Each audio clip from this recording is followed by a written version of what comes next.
Students வணக்கம். இந்த following எலிமெண்ட்ஸில் பேரில் எதை நம்ம ஐசோடைஃபஸ் அப்படின்னு நம்ம சொல்லுவோம்? First option H11 H21, same atomic number but different mass number, அப்போ இது isotopes. Second one carbon 614 nitrogen 714, same mass number but different atomic number, இது isobars.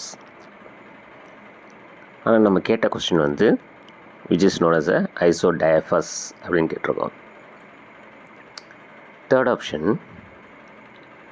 கார்பன் 613 நைட்ரஜன் 714, அப்போ ரெண்டுத்துலேயும் பார்த்தீங்கன்னா நியூட்ரான்ஸ் வந்து சேமாக இருக்குது.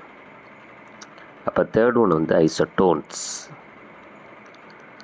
அப்போ first one isotopes, second one isobars, third one isotones, அப்போ ஃபோர்த் ஒன் தான் ஐசோடைஃபஸாக இருக்கும்.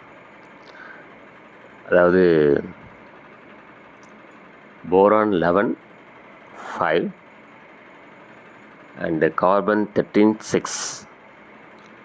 இது எப்படி சார் சொல்கிறோம் அப்படின்னா, இதில் வந்து நியூட்ரான் மைனஸ் புரோட்டான் பார்க்கணும்.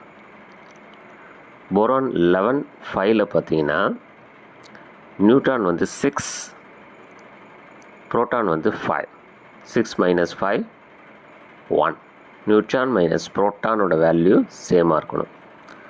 கார்பன் 613ல் பார்த்தீங்கன்னா நம்பர் ஆஃப் நியூட்ரான்ஸ் வந்து 7, நம்பர் ஆஃப் புரோட்டான் வந்து 6.